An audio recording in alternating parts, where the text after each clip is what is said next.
కార్యక్రమంలో మన నవగ్రహాల గురించి చర్చించుకుంటున్నాం. ఈ నవగ్రహ క్రమంలో బుధుని గురించి, ఆ బుధగ్రహం యొక్క విశేషత, ప్రాధాన్యత, దాని లోపాల గురించి మనము ఆధ్యాత్మికవేత్త కమలాకర్ శర్మ గారిని అడిగి తెలుసుకుందాం. నమస్కారం గురుగారు. నమస్కారం. ఈ బుధుడు అంటే ఎవరు గురు? బుధ శబ్దానికి పండితుడు అని అర్థం, మంచివాడు అని.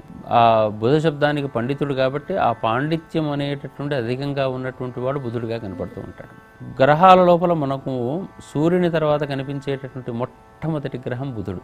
సూర్యుని పక్కనే తిరుగుతూ ఉన్నట్టుగా కనపడుతూ ఉంటుంటాడు భూమి నుంచి చూసేటట్టయితే. మనకు ఇన్నర్ ప్లానెట్స్, అవుటర్ ప్లానెట్స్ అనేటువంటి శబ్దాలు చెప్పేటట్టయితే భూమికి శుక్రుడు బుధుడు ఇద్దరు కూడా ఇన్నర్ ప్లానెట్స్ కిందికి వస్తూ ఉంటుంటారు. కాబట్టి ఈ బుధుడు అనేవాడు పండితుడు, ఆ పండితుడు దగ్గరగా కనపడుతూ ఉంటుంటాడు. ఎటువంటి పండితుడు ఏమిటి అనే విషయం కూడా చర్చ వస్తూ ఉంటుంది. మనకు రెండు రకాల జ్ఞానాలు ఉంటాయి ఎప్పుడైనా సరే. రెండు రకాల జ్ఞానాలు మన మనస్సు గ్రహించేటటువంటిది. సాధారణంగా చూసేటట్టయితే దేహపరమైన జ్ఞానం కావాలి, ఆత్మపరమైన జ్ఞానం కావాలి. దేహపరమైన జ్ఞానం కలిగించేది లోక విద్య అంటాం, ఆత్మపరమైనటువంటి జ్ఞానం కలిగించేటటువంటిది మాత్రం ఆత్మవిద్య అని చెప్పేసి చెప్తూ ఉంటుంటాం. మన మనస్సు అటువైపు వెళ్ళాలా ఇటువైపు వెళ్ళాలా అనేటప్పుడు దాన్ని అవిద్య, దీని విద్య అన్నారు. అవిద్య వైపు అంటే దేహం వైపు, విద్య అంటే ఆత్మ వైపు. లోకం లోపల ఇంకో పదం శంకరాచార్యులు లాంటి వాళ్ళు కూడా చెప్పారంటే ఆ విద్య కూడా కొంచెం తెలిసి ఉండాలయా, లోకంలో ఎట్లా బతకాలి కదా, ఉండాలి కదా, కొంత తెలిసి ఉండాలి అన్నారు. అయితే విద్య వల్ల దీన్ని కంట్రోల్ చేసుకోవాలి అన్నాడు. ఈ లోక సంబంధమైనటువంటి వ్యవహారాల లోపల అప్పటికప్పుడు సద్యస్ఫురణతోనే హాయిగా అప్పటికప్పుడు మాట్లాడగలిగిన శక్తి, చాతుర్యం, నైపుణ్యం ఉన్నటువంటి గ్రహము, ఆ తత్వాన్ని మనకి ఇచ్చే గ్రహం బుధుడు. ఆశువుగా మాట్లాడతాడు, అప్పటికప్పుడు స్ఫురణ శక్తి. టకటక మనకు ఆన్సర్ ఇస్తుంటే అబ్బా అనుకుంటూ ఉంటాం, చాలా గొప్పగా చెప్తున్నాడు అనుకుంటాం, అసలు ఇంత బాగా వచ్చా అనుకుంటాం. నిజానికి ఏంటంటే ఆయనకు అంతే వచ్చు, కానీ ఆ క్షణానికి మాత్రం అప్పటికప్పుడు అది స్పార్క్ లాగా బయటకు వస్తూ ఉంటుంటుంది అనమాట. ఆ పాండిత్యం బాగా ఉండటం వల్ల తాత్కాలికంగా వృద్ధిలోకి వచ్చేసి నలుగురిని మెస్మరైజ్ చేయగలిగిన శక్తి ఉన్నవాడు బుధుడు. అందుకనే పండితుడు. ఎటువంటి పండితుడు అంటే లోకజ్ఞాన పండితుడు, ఏ గురునిలాగానో ఆత్మజ్ఞాన పండితుడు కాదు. ఆయనకు వైరాగ్య సంబంధమైన పాండిత్యం కాదు. ఇప్పటికిప్పుడు ఎప్పటికి అయ్యేది ప్రస్తుతం అప్పటికా మాటలాడి అన్యుల మలమలు నొప్పించక తానొవ్వక తప్పించుకు తిరుగువాడు ధన్యుడు సుమతి అన్నట్టుగా ఈ సుమతి శతకం చెప్పిన మాటలాగంటి వాడు ఈ బుధుని లాంటి వాడు. దీనికి ఒక కారణం ఉంటుంది.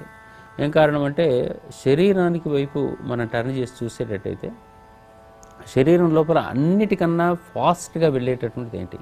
ఎముకలు, కండరాలు, నరాలు అనుకుంటూ వచ్చినాం. కానీ అసలు ఎముకకు ఉండే నొప్పి వ్యవహారం కానీ, లేదా ఇక్కడ దోమ కుట్టింది దోమ వ్యవహారం కానీ, లేదా ఒక చక్కని మంచి మెత్తటి చేయదగిలిందంటే ఆ మెత్తదనాన్ని అనుభవించే విధానం కానీ, ఏదైనా కానీ మీ అనుభవాత్మకమైన భావాన్ని మీ మెదడుకు చేరవేస్తున్నది, మరి అక్కడి నుంచి రెస్పాన్స్ ఇస్తున్నది అనేటటువంటిది మొత్తం శరీరంలో నర్వస్ సిస్టమ్ అంటాం మనం. నర్వస్, ఈ నరాలు కదలిక, నాడీ వ్యవస్థ. నిజానికి నర్వస్ అంటే రెండు రకాల నరాలు ఉంటాయి. ఈ రక్త ప్రసరణ చేసే నరాలు కాదు, వాటిల్లో కూడా నాడులు ఉంటాయి. నాడులు లేనటువంటి ప్రదేశం శరీరంలో ఉండదు. ఈ నాడీ వ్యవస్థ యొక్క ప్రచోదనాలు ఎంత ఎక్కువగా ఉంటుంటే అంత లోకం లోపల అంత స్పార్క్ బయటకు వస్తూ ఉంటుంది అతనికి. ఈ నర్వస్ సిస్టమ్ అనేటటువంటిది చాలా అద్భుతంగా పనిచేసేటటువంటి విధానం లోపల లోకం లోపల మంచి పండితుడిని పేరు వస్తుంది.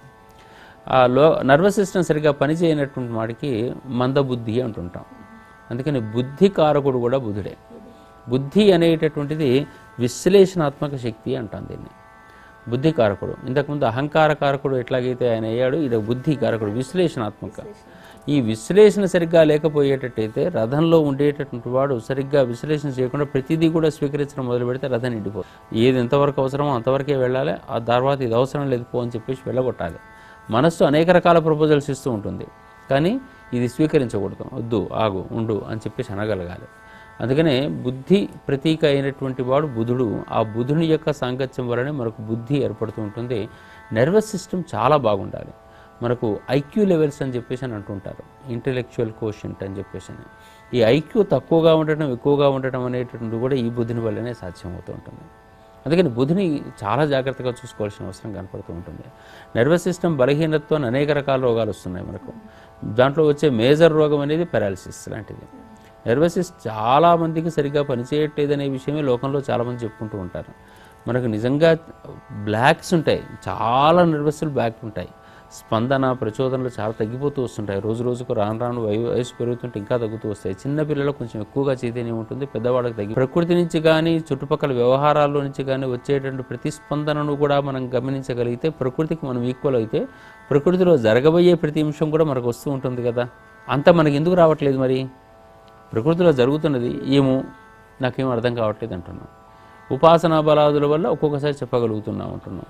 ఒక ముహూర్తం నిర్ణయిస్తున్నాము అని చెప్పేసి అంటే జరగబోయేది నిర్ణయించడమే కదా, మనం పెడితే జరిగేది కాదు కదా. జరగబోయేది నిర్ణయించడం అనేటప్పుడు కూడా మనకు ఆ బుద్ధి పనిచేసి అప్పటికప్పుడు అక్కడ జరిగే అవకాశం ఉందని ఒక శాస్త్రం ద్వారా అర్థం కావాలి కదా. ఇవన్నీ ఎక్కడి నుంచి వస్తున్నాయి మరి అంటే ఈ బుద్ధి సరిగ్గా పనిచేస్తేనే వస్తున్నాయి. ఈ బుద్ధి పనిచేయాలంటే శరీరంలో నర్వస్ సిస్టమ్ అద్భుతంగా పనిచేయాలి. ఈ నర్వస్ సిస్టమ్ బాగా పనిచేయడానికి బుధుడిని మనం వేడుకోక తప్పదు. మనకు గ్రహాలుగా మన శరీరంలో ఉండే గ్రహం బుధుడు నర్వస్ సిస్టమ్, ఆకాశంలో ఉండేటువంటి గ్రహం అక్కడ కనిపించేటువంటి సూర్యుని పక్కన ఉండే గ్రహం, ఇట్లా మనకు కనిపించే విధానం కనపడుతుంది. ఈ బుధుని నక్షత్రాలు ఏంటి? బుధునికి సంబంధించినటువంటి నక్షత్రాలు మనకు ఆశ్లేష, జ్యేష్ఠ, రేవతి ఈ 3 నక్షత్రాలు కూడా, ఈ అంత్య నక్షత్రాలు 3 కూడా బుధునికి సంబంధించినటువంటి నక్షత్రాలుగా మనకు కనపడుతూ ఉంటుంటాయి. ఈ బుధుడు కూడా మనకు రవికి సన్నిహితుడుగా ఉంటుంటాడు. రవికి సన్నిహితుడిగా ఉండటం వల్ల ఎక్కువగా ఈయన చేసేటటువంటి వృత్తి, వ్యవహారము, వ్యాపారము ఇవన్నీ కూడా గవర్నమెంట్కి సంబంధించినటువంటి వ్యవహారాలకు సంబంధించినవి ఉంటుంటాయి. అంటే సాధారణంగా బుధుడు చేసేటటువంటి పనులన్నింటిలో కూడా ఎక్స్పోర్ట్స్, ఇంపోర్ట్స్ కనపడుతూ ఉంటుంటాయి. ఈ ఎక్స్పోర్ట్స్, ఇంపోర్ట్స్ అన్నీ కూడా దేనికి సంబంధించి ఈ రవికి అనుబంధం పెట్టుకొని గవర్నమెంట్కి రిలేటెడ్గా ఉంటుంటారు. అందుకని రవికి బుధుడు నిజానికి అంత శత్రువు కాకుండా ఎందుకున్నాడయ్యా అంటే ఉపయోగపడుతున్నాడు. ఎక్కడెక్కడి నుంచో తీసుకొచ్చేసి ఏదో ఇస్తున్నాడు, పొందుతున్నాడు కాబట్టి ఈ బుధుడిని మనవాడు అనుకుంటూ ఉంటుంటాడు. శుక్రుడు, శనేమో ఈయన వాడుకుంటాడు. కాంట్రాక్ట్స్ తెచ్చుకోవడానికి, ఇవ్వడానికి, అట్లాగే పనులు చేయించుకోవడానికి, తక్కువ పైసలతో పని చేయించుకోవడానికి శని లాంటి వాడు కావాలి నాకు. ఆయనకి ఏముందో 10 రూపాయలు పడేస్తే 100 రూపాయలు అనుకుంటాడు ఆయన. ఇట్లా బుధునికి సంబంధించిన దాంట్లో, బుద్ధి సంబంధమైన దాంట్లో ఇంటెలెక్చువల్ అండ్ స్ఫురణ శక్తి, స్పార్క్ ఇటువంటి భావాలన్నిటికీ కూడా ఈయన కారకుడు. వ్యాపారం లోపల చాలా గొప్పగా చేసేటువంటి తత్వం ఉంది. బుధుడు అంటేనే వ్యాపారవేత్త ఇప్పటి రోజుల్లో, ఎందుకంటే లోకజ్ఞానం ఉన్నవాడే వ్యాపారం చేస్తాడు. బుధుడు ఎట్లా ఉండాలి అంటే అప్పటికప్పుడు స్పందించగలగాలి. మార్కెట్లో ఉండేటువంటి విధానాన్ని బట్టి స్పందించి మాటలు చెప్పాలి. మార్కెట్లో ఉండేటువంటి విధానం కాకుండా నా ఇష్టం వచ్చినట్టు స్పందిస్తా అంటే కుదరకపోవచ్చు. అందుకని అట్లా స్పందించేటటువంటి తత్వం మనకు బుధుడు. ఈ బుధునిలో కూడా 2 రకాల బుధుడు ఉన్నారు మనకు. ఒకరు మిథున బుధుడు, ఒకరు కన్యా బుధుడు. ఈ 2 ఈయనకు స్వస్థానాలకు సంబంధించినవి. మిథున బుధుని లోపల ఒక కొనుగోలుదారు లాంటి వాడు కనపడతాడు. అందరి దగ్గర నుంచి సేకరించి తాను తెచ్చుకోవటం. ఓ తోటకు వెళ్ళి బేరాలు చేసేసి దాని తోట పట్టుకొని దాని నుంచి వచ్చే వస్తువును తాము స్వీకరించి ఒక దగ్గర పెట్టుకోవటం. దీన్ని అమ్మకందారుడైన వాడు వేరే ఉంటాడు. అక్కడ కన్యాబుధుడి కిందకు వస్తుంటాడు. సేకరణలోనూ బుధత్వం ఏముంటుంది. అందుకని బుధుడిని వైశ్యగ్రహంగా కూడా మన వాళ్ళు చూసే సంప్రదాయం ఉంటుంది. ఎందుకంటే మార్కెటింగ్ మొత్తం కూడా చేసే విధానం. ఈయన అమ్మకందారులో కూడా ఇక్కడే ఉంటుంటాడు. రవికి సంబంధించినటువంటిది మనం గతంలో చెప్పుకుంటున్నప్పుడు ఏమన్నామంటే చాలా మొహమాటస్తుడు, జాగ్రత్తగా ఉంటాడు, నలుగురిలో పోతే తొందరగా ముందరికి పోలేడు అని చెప్పేసి. బుధుడు అట్లా కాదు, దీనికి అపోజిట్లో ఉంటాడు. అందరితోని ఫస్ట్ పోగానే ఐఎమ్ సో అండ్ సో, మీరేంటండి, మీరు ఎక్కడ ఉంటారండి అని చెప్పేసి మీతో 10 నిమిషాలు కూర్చున్నారనుకోండి, ఓ బుధకారకత్వం బాగా కలిగిన వాడు 10 నిమిషాల లోపల ఆయన గురించి మీరు అబ్బా ఇంత గొప్పవాడండి అనేస్తారు మీరు. ఎందుకంటే ఆయన మాటల చాతుర్యం అంత గొప్పగా ఉంటుంది. అదే గురువు వాళ్ళు వచ్చారనుకోండి, సైలెన్స్ కూర్చుంటారు, మాట్లాడరు, ఆయనకి ఏం రాదులే అనుకుంటూ వెళ్ళిపోతూ ఉంటాం. ఈ బుధత్వం అనేటటువంటిది మార్కెటింగ్కు బాగా పనిచేస్తుంది. ఒక రవిని తీసుకొని మార్కెటింగ్లో పెట్టాలంటే చచ్చూరుకుంటాడు. కానీ ఒక బుధుడిని మార్కెటింగ్లో వెళ్తే ఇంటి మీద మొహం మీద తలిపేసినా సరే నీకు అదృష్టం లేదు, పక్కింటి వాళ్ళకి ఇస్తాను కూడా వెళ్ళిపోతారు తప్ప ఆయన ఫీల్ అయ్యే సంశయం ఉండదన్నమాట. అటువంటి తత్వం బాగా ఉండి నలుగురిలో చొచ్చుకొని పోయే తత్వం ఉంటుంది. ఈ చొచ్చుకొని పోయే తత్వంలో కూడా బుధుని కన్నా ఎక్కువగా ఎవరు వెళ్ళరు. అందుకనే ఈయనకి ఇంగ్లీష్లో పేరు మెర్క్యూరీ. దొరకడు, పాదరసం పట్టుకుంటే దొరకడు, వెళ్ళిపోతూ ఉంటుంటారు. కనపడుతుంటాడు, మెరుస్తూ ఉంటాడు, కానీ దొరకడు. ఎందుకని ఈ బుధ శబ్దానికి మెర్క్యూరీని మనం పెట్టడం, అదిగాక సూర్యుని పక్కనే చిన్నగా ఉంటుంటాడు, అంత తొందరగా కనపడడు, చాలా రేర్గా కనిపించేటటువంటి గ్రహంగా ఉంటుంటాడు అనమాట. అంటే సూర్యునికి మరీ దగ్గరగా వచ్చినప్పుడు అస్తమయమంటుంటారు కదా, అలా జరిగినప్పుడు వాళ్ళకి ఎలా ఉంటుంది? స్ఫురణ శక్తి తక్కువ ఉంటుంది, కొంచెం తగ్గుతూ ఉంటుంది. మరీ దగ్గరగా ఉన్నప్పుడు మాత్రమే ఇది. కొంచెం స్ఫురణ శక్తి తగ్గుతూ వస్తుంది, ఐక్యూ లెవెల్స్ తగ్గుతూ ఉంటాయి. ఎందుకంటే సూర్యునికి ఏదైనా కానీ గ్రహం దగ్గరగా కనుక వస్తే దాన్ని మనం అస్తంగతం అనే పదంతో వాడతాం, కానీ బుధునికి ఈ దోషం లేదు అనేటటువంటి మాట లోకంలో ఉంది. మిగిలిన గ్రహాలకు ఉన్నంత ఎక్కువగా బుధునికి దోషం లేదు. ఎందుకంటే ఎప్పటికీ కూడా ఇది నియరెస్ట్ 10-12 డిగ్రీ లోపలనే ఉండాల్సి వస్తుంది, అంతకని ఎక్కువ దూరంగా ఉండడానికి లేదు. ఒక రాశి లోపలనే ఉండాలి ఎంత దూరం వెళ్ళినప్పటికీ కూడా. 2 రాశుల దూరం వరకు మ్యాక్సిమం ఉండగలిగిన వాడు శుక్రుడు, ఒక రాశి లోపలనే ఉండగలిగినటువంటి వాడు బుధుడు. కాబట్టి మరీ దగ్గరగా వచ్చి మరీ 0 డిగ్రీస్లోనూ 1 నుంచి 5 డిగ్రీ లోపల అయితే తప్ప మిగిలిన సమయాల్లో దీన్ని చూడాల్సినంత అవసరం లేదు అని చెప్పేసి మన వాళ్ళు అంటుంటారు. దీని ఉచ్చ నీచ స్థానాలు అన్ని కన్యారాశులు. దీనికి కన్యారాశిలో నిజంగా బుధుని యొక్క తత్వం అంతా కూడా బాగా తెలుస్తూ ఉంటుంది. అది భూగ్రహం, భూతత్వానికి సంబంధించినటువంటి రాశి. అది నిజానికి అన్నీ సంపాదించుకోవాలి, వస్తు రూపంలో పెట్టుకోవాలి, నేను చూపించుకోవాలి నలుగురికి, ఇట్లా కొంచెం ఆర్భాటాలు. ఇంకోటి అడ్వర్టైజ్మెంట్ దూరం లోపల ఇల్లంతా కూడా కనిపించాలి, లేదా తను ఏది చేసినా అడ్వర్టైజ్మెంట్ చేయాలి, చిన్న వర్క్ చేసినా కానీ 10 మందికి చూపించుకోవాలి. ఇటువంటి భావాలన్నీ ఉన్నటువంటి వాడు ఈ బుధుడు. ఇదంతా కన్యలో ఉంటుంది. మిథునంలో సాధారణ బుధుడుగా కనపడుతుంటాడు, ఇక్కడికి వస్తేనేమో కన్యాబుధుడు పెద్దగా కనపడుతూ ఉంటాడు. దీనికి అపోజిట్లో మీనబుధుడు మనకు నీచలో కనపడుతూ ఉంటుంటాడు. అక్కడ తన ప్రాతినిధ్యం ఎక్కువగా పనిచేయదు, తను అనుకున్నట్టుగా తను నిలబడటం కష్టమవుతూ ఉంటుంది. అయినా బుధుడు శుభగ్రహమే ఇన్ని చేసినా, ఎందుకంటే నర్వస్ సిస్టమ్ అనేటటువంటిది శరీరంలో అత్యంత కీలకమైన అంశం. మిగిలినటువంటి అన్ని పార్ట్లకు సంబంధించిన దాంట్లో ఎంతో కొంత లోపాలను కూడా మనం భరించవచ్చేమో, కానీ అంటే ఉదాహరణకు ఈ చేయి లేకుండా నేను బతకచ్చు, ఈ నర్వస్ సిస్టమ్ లేకుంటే నా నాలుక పనిచేయదు, నా చూపు పనిచేయదు, నా చెవులు పనిచేయవు, అదిగాక ఒక్కొక్కసారి శరీరాంగాలు ఇవి పనిచేయవు. అందుకని నర్వస్ సిస్టమ్ చాలా కీలకమైనది. అందుకని బుధుడు చాలా జాగ్రత్తగా చూసుకోవాల్సిన గ్రహంలో ఒకటి. ముఖ్యంగా లోకం లోపల అత్యద్భుతంగా ఎదగాలి అనుకున్నా కానీ, నలుగురికి తను చూపించుకోవాలన్నా కానీ తప్పనిసరిగా ఉండాల్సినటువంటి లక్షణం ఈయనకే ఉంటుందన్నమాట. బుద్ధుడి అధిదేవత ప్రతి దేవత దాని మంత్రము శ్లోకం గురించి చెప్తారు. సాధారణంగా దేవతా సంబంధమైనటువంటి పూజలు చేసే సందర్భంలో బుధునికి నారాయణునికి సంబంధించినటువంటి పూజలు చేసే సంప్రదాయం ఒకటి ఉంది. నారాయణులో కూడా బుద్ధి ప్రచోదన కలిగించేటటువంటి తత్వం లోపల హయగ్రీవ స్వామిని చూసే సంప్రదాయం ఇంకా బాగా ఉంది. హయగ్రీవుడు బుద్ధి దేవతలు, నారాయణ స్వరూపాల్లో బుద్ధి దేవత. ఆ బుద్ధి దేవత ఉన్నాడు కాబట్టి హయగ్రీవుని యొక్క స్ఫురణ శక్తి లోకానికి రావాలని చెప్పేసి జ్ఞానానందమైన దేవుని నిర్మల స్ఫటికాకృతం ఆధారం సర్వ విద్యానాం హయగ్రీవ, సర్వ విద్యలో అన్నాడు ఇక్కడ, కేవలం ఇదొక్కటి అదొకటి అని చెప్పకుండా కూడా. అది ఏమో సాధారణంగా మనం నారాయణ స్వరూపంగా బుధునికి నమస్కారం చేసే సంప్రదాయం ఉంటుంది.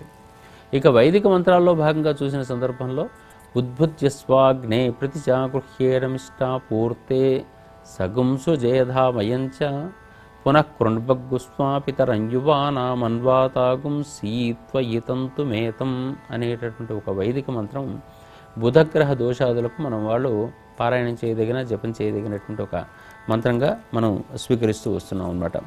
అట్లాగే ఇతనికి నారాయణుడికి సంబంధించినటువంటి మంత్రాలుగా చెప్తుంటాం కాబట్టి అధిదేవతా మంత్రం లోపల ఇదం విష్ణుర్విచక్రమే త్రేయదానిత దేవదం సమ్మూఢమస్య పాకం సురే అనేటటువంటి మంత్రాన్ని మనం విష్ణు సంబంధమైనటువంటి మంత్రంగా చెప్తాం.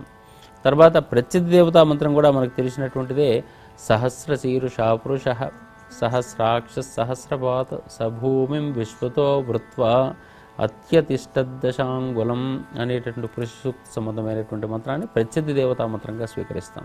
ఏదేమైనా మొత్తానికి విశ్వ సంబంధమైనటువంటి అధిదేవత ప్రత్యధి దేవతలనే మన వాళ్ళు స్వీకరించేస్తూ విష్ణు సంబంధమైనటువంటి అంశాన్నే ఈయనకు నారాయణ స్వరూపాన్ని అధిదేవతంగా గాయత్రి మంత్రం కూడా అదేనా సార్? గాయత్రి మంత్రం లోపల సోమాత్మజాయ విద్మహే, ఈయనకు మనకు చంద్రుడి కుమారుడు అని చెప్పేసి లోకంలో పేరుంది కాబట్టి సోమాత్మజాయ విద్మహే సింహారూఢాయ ధీమహి తన్నో సౌమ్య ప్రచోదయాత్. సౌమ్యుడు అనే పేరు సోమునికి కుమారుడు కాబట్టి ఈ మనకు తారాశశాంకం అనేటటువంటి ఒక ప్రబంధం మనకు కనపడుతూ ఉంటుంది. ఆయన చెప్పినటువంటి విధానం కానీ పురాణ కథ. ఇది పురాణ కథ లోపల ఏముంటుంది అంటే చంద్రుడు అక్కడ గురువు గారి దగ్గర చదువుకోవడానికి వెళ్తాడు. నిజానికి గురువు గారు ఎట్లా ఉంటాడంటే ఆయన లోకంలో ఆయన ఎక్కువగా ఉంటాడు. ఆయన భార్య పేరు తార. తార అంటే నక్షత్రం లేదా స్టార్. ఆయన లోకంలో ఆయన ఉంటూ ఆయన పెద్దగా పట్టించుకోకుండా భార్యను పట్టించుకోవడం ఏమో మనకు తెలియదు, కానీ ఈ చంద్రుడు అక్కడ చదువుకుంటూ ఉంటాడు గురువుగారి పక్కన. అందుకే మనకు చంద్రుడు గురుడు కలిస్తే గజకేసరి యోగంగా చెప్తూ ఉంటుంటాం. ఈ చంద్రుడికి కాలక్రమం లోపల ఏర్పడ్డటువంటిది ఏంటంటే తార ఈ చంద్రుడి యొక్క వెలుగులను ఆనందాన్ని వ్యక్తిని చూసి కొంచెం మోహిస్తుంది. అయ్యో శిష్యుడి కదా అని చెప్పేసి అనుకున్నప్పటికీ కూడా కొంతకాలానికి ఆమె ప్రభావము ఈయన ప్రభావం మొత్తానికి వీళ్ళిద్దరి మధ్యలో సాంగత్యం ఏర్పడి బుధుడు అనేవాడు పుట్టాడు.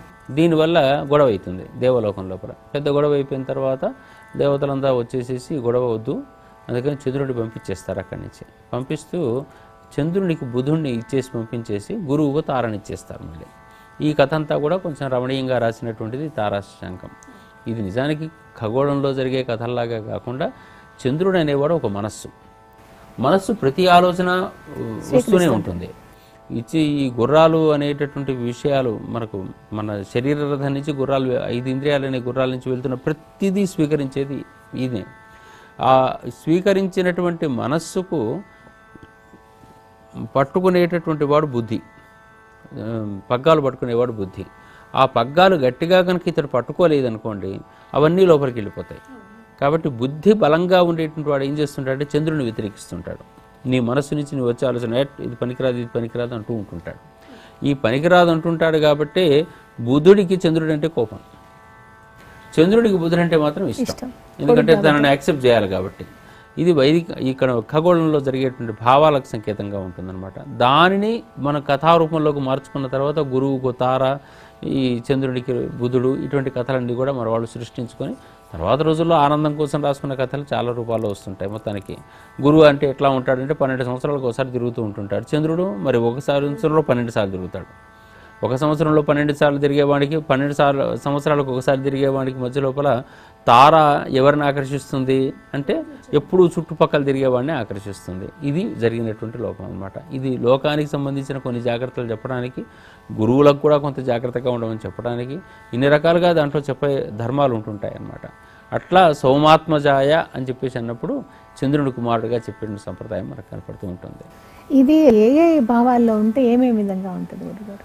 బుధుడు నిజానికి వ్యాపార గ్రహం లాగాను లేదా స్ఫురణ శక్తి గ్రహం లాగాను మనకు కనపడుతూ ఉంటుంటే లగ్నంలో ఉండేటట్టయితే స్ఫురణ శక్తి బాగా ఉంటుంది, అనుకున్న పనులలో చాలా వేగంగా ముందుకు వెళ్లే సంప్రదాయం ఉంటుంది.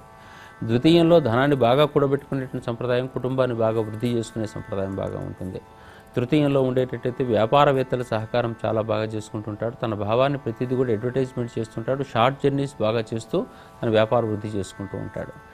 చతుర్థ భావంలో ఉండేటట్టయితే తమ ఇల్లు కట్టుకుంటాడు, ఆ ఇల్లు కూడా అడ్వర్టైజ్మెంట్ ఇల్లు లాగానే ఉంటుందన్నమాట. అనేక రకాల వస్తు వ్యవహారములన్నీ కూడా ఆ ఇంట్లోకి వెళ్ళిపోతే అబ్బా ఇన్ని రకాలుగా ఉన్నాయా, ఇట్లా ఉన్నాయా, ఇన్ని ఉంటాయా అని చెప్పేసి అని ఉంటుంటాయి. కళాత్మకం కాదు, ఇది వ్యాపారాత్మకం. దాంట్లో వెళ్ళిన తర్వాత బయటకు వచ్చేటప్పుడు ఇవన్నీ కూడా మనం నోట్ చేసుకుని మనం కూడా తెచ్చుకోవాలి కదా అనుకుంటూ వెళ్తూ ఉంటాం అన్నమాట. ఆ తర్వాత పంచమ స్థానంలో ఉండేటట్టయితే సంతాన స్థానం ఉంటుంది. సంతాన స్థానం లోపల అంత బలమైన వ్యక్తి కాదు కానీ సాధారణమైనటువంటి వ్యక్తిగా ఉంటుంటాడు. సంతానంతో అపేక్ష కన్నా వీళ్లకు వాళ్ళ స్వయం ప్రతిభ మీదనే ఎక్కువగా దృష్టి ఉంటుంది. తర్వాత షష్టంలో ఉండేటువంటి బుధుని వల్ల మాత్రం కొంచెం ఈ చర్మ సంబంధమైనటువంటి, ఎందుకంటే ఈయన భూ సంబంధమైనటువంటి గ్రహం కావడం వల్ల చర్మ సంబంధమైనటువంటి వాటికి చిన్న చిన్న వ్యాధులకు అవకాశం, రోగ నిరోధక శక్తి కొంచెం తగ్గే అవకాశం ఉంటుంది. అయితే వ్యాపారాత్మకమైన పోటీల్లో మాత్రం విజయం సాధిస్తూ ఉంటుంటారు వీళ్ళకందరికీ కూడా. సప్తమ సంబంధమైనటువంటి వాటి లోపల వ్యాపార బంధాలు బ్రహ్మాండంగా పెంచుకునేటువంటి సంప్రదాయం ఉంటుంది. వైవాహిక జీవితం కూడా వీళ్ళకి వ్యాపారమే సప్తమ బుధుడి వల్ల. అయితే అనుకోకుండా ఏం జరుగుతూ ఉంటుందంటే 90% ఈ సప్తమంలో బుధుడు ఉంటే పక్కన రవి కూడా ఉంటుంటాడు, అటువంటి వాటి వల్ల ఉంటుంది. నర్వస్ సిస్టమ్ ఉద్రిక్తతలకు కూడా లోనై భావాలను సప్తమంలో బుధుడు ఉండేటట్టయితే కొంత బలహీనపరుచుకుంటూ ఉంటారు. సప్తమంలో బుధుడు ఉంటే ఆలస్య వివాహాలు కూడా చెప్పబడ్డాయి. సప్తమాధిపతి బుధ నక్షత్రాల్లో ఉన్నా కానీ ఆలస్య వివాహాలు చెప్పబడ్డాయి మనకు. ఆ తర్వాత అష్టమంలో ఉండేటువంటి బుధుని వల్ల ఇందాక చెప్పినటువంటి రోగాలన్నీ కూడా వచ్చే అవకాశం ఉంటుంది, ముఖ్యంగా నర్వస్ సిస్టమ్ ప్రాబ్లమ్స్ అన్నీ కూడా. నవమ బుధుడు వ్యాపార సంబంధమైన ప్రయాణాలకు కారకుడు అవుతూ ఉంటుంటాడు, వ్యాపార ప్రయాణాలకు అన్నిటికీ కూడా. దశమ సంబంధమైన బుధుడు వ్యాపారం లోపల ఒక స్వతంత్రమైన సంస్థలు ఏర్పరచుకొని తాను వ్యాపారం నిర్వహించుకునేవాడు అవుతాడు. అంటే ఒక వ్యాపార సంస్థ ఎస్టాబ్లిష్ చేసేటట్టయితే 2 రకాల వ్యక్తులు ఉంటారు అక్కడ. ఒకరు ఆఫీస్ స్టాఫ్ను మేనేజ్ చేసేవాళ్ళు కావాలి, రెండో వాళ్ళు వ్యాపారం డైరెక్ట్గా చేసేవాళ్ళు కావాలి. ఈయన వ్యాపారం డైరెక్ట్గా చేసేవాడు అవుతాడు, నలుగురిని మెస్మరైజ్ చేసుకుంటూ మాట్లాడచ్చు. ఈయన మేనేజ్మెంటు రాసుకోవాలి కూర్చోవాలంటే అంత ఓపిక ఉండదు. నాకు ముచ్చట్లు చెప్పుకుంటే ప్రపంచం మొత్తం తిరగచ్చు, కానీ కూర్చొని లెక్కలు రాయటం అంటే ఈయన వల్ల కాదనమాట. అయితే వ్యాపారాత్మక గ్రహం అన్ని చూసుకుంటాడు, మళ్ళీ అన్ని లోపల అంత వేగంగా పాజిటివ్ గమనించగలిగిన శక్తి ఉంటుంది. అందుకని వ్యాపార వ్యవహారాల లోపల చాలా కీలకంగా ఉంటుంది దశమం లోపల ఉండేటువంటి బుధుని వల్ల. ఆ తర్వాత లాభం లోపల వ్యాపారాత్మక లాభాలు, నష్టం లోపల కూడా వ్యాపారాత్మక నష్టాలు, అదేవిధంగా ఇటువంటి ప్రాబ్లమ్స్ వల్ల హాస్పిటల్స్ లోపల ఉండాల్సిన విధానం. ఎందుకంటే 12th తప్పనిసరిగా ఎంతో కొంత చెడ్డ గ్రహాలు కనుక ఉండేటట్టయితే ఒక రకంగా, మంచి గ్రహాలు అయితే ఒక రకంగా, ఏదో రకంగా ఖర్చులు ఉంటాయి. ఆ ఖర్చులు పెట్టాలి అక్కడ. ఈ ఖర్చులు పాజిటివ్గా ముందుగానే పెట్టలేదు అనుకోండి, నెగిటివ్గా వస్తూ ఉంటుంది. అందుకని బుధ సంబంధమైనటువంటి దశ, అంతర్దశలు, గోచార దోషాదులు ఇవన్నీ కనపడుతున్నప్పుడు ముందుగా మనం చేయవలసింది కానీ, లేదా బుధ సంబంధమైనటువంటి గ్రహము అష్టమాదుల్లోనూ వ్యయాదుల్లోనూ ఇట్లా మనకు ముందుగానే కనిపించేటట్టయితే జాతకరీత్యా చిన్న వయసు నుంచి మనం దాన ధర్మాలు చేసుకుంటూ ఉండాలి. ఆ చేయకపోయేటట్టయితే సమస్య ఏర్పడిపోతూ ఉంటుంది అన్నమాట. దోషాలు ఉండేటప్పుడు దాని సమిధలు, హోమానికి వేసే సమిధలు, దానాల గురించి చెప్తారు. సాధారణంగా దానం చేసేటప్పుడు మనం బయటకు చూసి చెప్పేటప్పుడు పూర్వం నుంచి చెప్పింది ముద్గధాన్యం అని చెప్పారు. ముద్గ పెసర్లు అనేటటువంటివి గ్రీన్ రిలేటెడ్గా మన వాళ్ళు స్వీకరించే సంప్రదాయం. పెసర్ల వల్ల శరీరం లోపల మనకు నర్వస్ సిస్టంలో బాగుపడుతుంది. మొలకలు వచ్చిన పెసర్లను ఈ నర్వస్ సిస్టమ్ ప్రాబ్లమ్స్ ఉన్న వాళ్ళకు, చర్మ సంబంధమైన ప్రాబ్లమ్స్ ఉన్న వాళ్ళకి తినమని చెప్తూ ఉంటుంటారు. సరే, ఇంకా ఆహారనాళ దోషాలు ఉండేటైతే కొంచెం వేరే రకంగా చూసుకోవాలేమో, కానీ సాధారణంగా ఈ పెసర్లన్నీ కూడా నర్వస్ సిస్టమ్ బాగా ఉంటుందన్నమాట వాళ్ళకి తినేటట్టయితే. అవే దానం చేయమని కూడా చెప్పారు. అట్లా కాకుండా ఈ కాలంలోనైతే మనము కూరగాయలు దానం చేసుకోవటం, అంటే గ్రీన్ రిలేటెడ్గా ఏదైనా సరే కూరగాయలు దానం చేయటం కూడా దీనికి సంబంధించినటువంటి దాంట్లో. ఎందుకంటే నిత్య జీవిత వినియోగం ఏమిటి అనుకున్నప్పుడు పెసల వినియోగం తక్కువగా ఉండేటువంటి వినియోగం కానీ ఎక్కువగా వినియోగించేటువంటి వాటిని ఉపయోగించాలన్నప్పుడు ఈ లోక వ్యవహారం లోపల మనం ఎక్కువగా వాడేది కూరగాయలు అవుతాయి. అటువంటి దానం చేసుకోవచ్చు. వృక్షజాతులను పెంచడం కూడా ఉంటుంది దీంట్లో మనం చేసే ఒక శాంతి ప్రక్రియలో భాగంగా. ఇంకా మనము దానాదుల్లో ఈ వస్త్రాదుల లోపల మనకు ఇటువంటి వస్త్రాన్ని దానం చేయటం ఉంటుంది.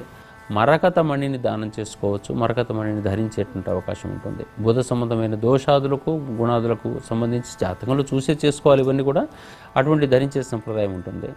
దీనికి సంబంధించినటువంటి మనకు హోమ సంబంధమైనటువంటిది ఏదైనా చేయాల్సి వస్తే ఉత్తరేణి, అది నిజానికి చిన్నగా ఉంటుంది కానీ అవి కట్టను కొన్ని తీసుకొచ్చేసి వేసుకునేటట్టయితే వీటికి సంబంధించినటువంటి దోష నివారణకు మనకు అవకాశం ఉంటుంది అనేటటువంటిది దీంట్లో మాకు ప్రత్యేకం అన్నమాట. గురుగారు, చాలా బాగా మీరు బుధగ్రహాన్ని గురించి విపులీకరించి బాగా చెప్పారు గురుగారు. ధన్యవాదాలు.